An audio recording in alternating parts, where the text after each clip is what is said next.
I hope this helps, to further the conversation or perhaps enlighten a few people. You see, Nigeria and Nigerians should stop confusing the thunder that wants to fire the terrorists. Let me tell you what I think the problem is.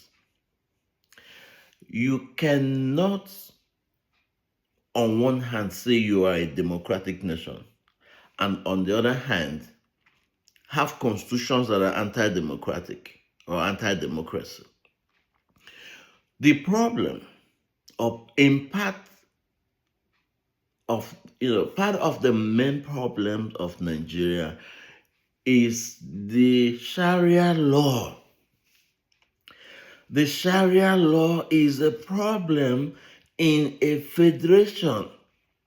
You cannot have two constitutions running one nation, one country at the same time and hope or aspire to have equal citizenship. Not possible, not practicable, not achievable. It's not going to happen.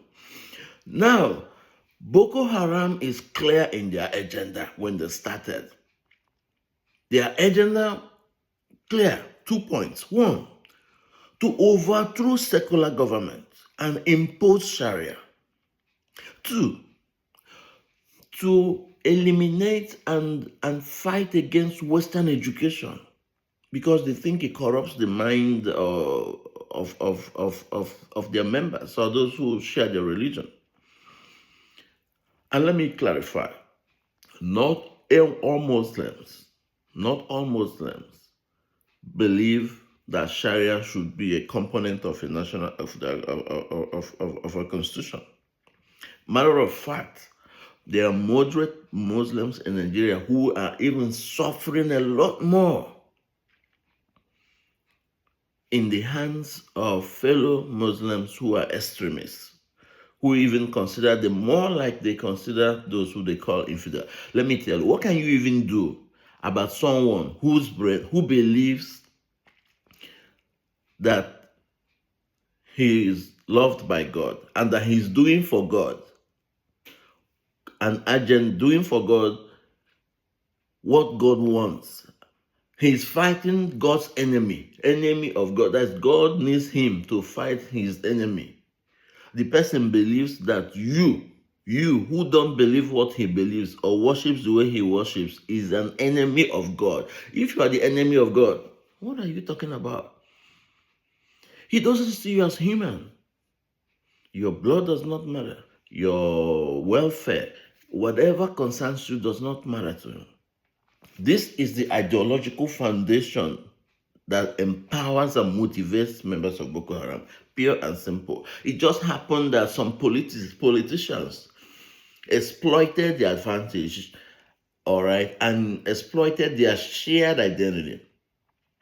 Majority of these politicians don't even care about Islam. They don't really care about their religion. They just happen to have that shared identity and exploited it and manipulated it and used these guys to have access to political power and to entrench their political views. So now at some point it was okay while they were have shared values. But at some point the extremists are saying that, well, you are not even as going as far as we want. Listen, our agenda is to spread. Our agenda is to expand Islam across all regions of Nigeria and beyond. This is their fundamental ideology. And because you have somehow assumed military power, imposed a structure, a governance structure in Nigeria that quiet everybody, that make people, make it impossible for those who differ, for Christians in particular, to ever have a vote that they can win against Nigeria, win in favor of Christianity over Muslims. What they did was to collapse the regional structures that we had, which was effective, where people were practicing their religions and their ancestral ways of life in their regions. Those military, from all kinds of military interests and political interests, imposed a structure where we have state structures. So now, divided in states, the numbers meant something different. In the past, 4 regions will come out with 4 votes. Now you're saying, oh, because there seems to be numerical majority on this side, and now we've divided states according to numerous, rather than the regions that made up the federation in the way that it was amalgamated. Okay, so what has happened is coercion, is force, it's not voluntary. People are in Nigeria not voluntarily. Nobody have asked Christians if they are okay with having 2 constitutions. No, it was imposed. You cannot successfully run a democracy with 2 constitutions that conflict. The problem was that when Sharia became formalized, and by Zamfara State, I think it's sometime in 1999 or thereabout. But once they began to extend their influence into criminal laws, in the past, and historically, it used to be that Sharia was there, but it was more like choice. It was more like you can think of marriage. If you want to marry, yes. If you don't, if you marry, then you come under the laws of marriage. It was voluntary. It was optional. But no, they moved it further, expanded its scope so that Sharia law now has influences in determining criminality. Now that is in direct opposition with the law, and there are many factors. Example, Sharia does not believe in equity and equality. If Sharia believes that if you're an enemy of God, you're an infidel, you either be converted or be annihilated. You can be amputated if you went against the law. If you drink alcohol or produce alcohol or distribute alcohol, you can be killed. You can be penalized and criminalized. That's not the same with Christian law. There isn't even a thing as a formalized Christian law. Do we now want to have Christian laws so you can have your Sharia? Come on. We need one constitution for everybody. Or we reorganize into regions so you can practice your regions. You can be up and down at the same time. This is my frustration with people who just pretend and confuse the thunder that is going to fire these terrorists. Let's come out and accept that this structure is not working. And I tell you the truth, it's just not even with the politicians who manipulate these views, these religious orientations in their favor. They do the exact same thing with ethnicism.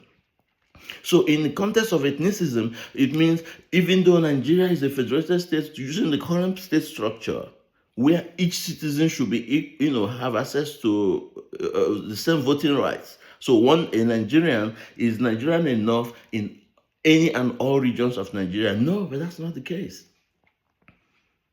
They want Nigeria to be indivisible and united to the extent that the oil and the crude resources from the region that lost the war remains a national cake, remains a resource that is federalized. But they don't want to federalize, nationalize, or equalize citizenship. Therefore, if you are Igbo from Southeast Nigeria, the region that lost the war bitterly and are spoils of war till today, if you're from there and you come to Lagos, for example, which is in Southwest Nigeria, and you want to contest the election, they don't. In fact, to vote in Lagos is, I'm talking about 2023, 24 elections.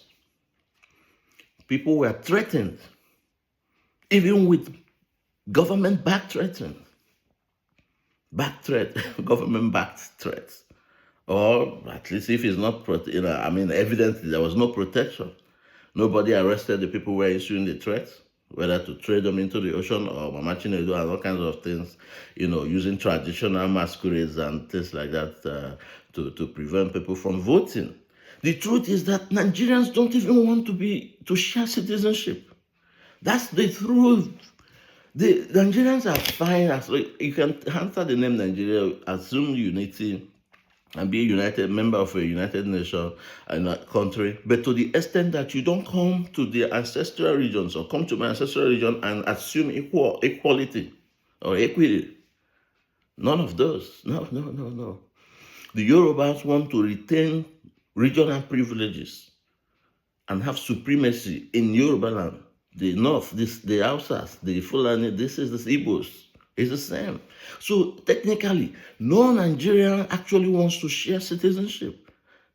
Perhaps the Igbos who are more willing to migrate, okay, and integrate in other regions. But I bet you it's probably going to be the same, because if other Nigerians also come to Igbo land to sort of assume equality and assume that's going to be pushed back as well. Is no, Nigerians don't want it. Nigerians are designed and are they prefer to have regional system. So in a regional system, you can have kings in different regions exercise traditional political powers, and they can practice their religions. That's the simple truth. But this thing we're doing is going to sustain and inadvertently keep religious persecution unchecked for a long time to come. I'm telling you, it has complications. They're going to be killing Christians till tomorrow, because in their mind, in the mind of those who are doing the killing, an infidel deserves to die.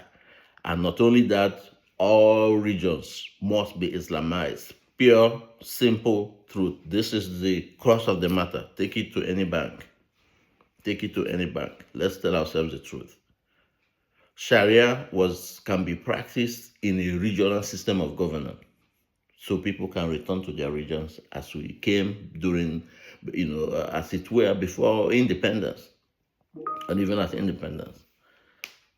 This is just my take. I probably get a little bit worked up, but I don't like people just pretending and being political with something that shouldn't be political. Thank you.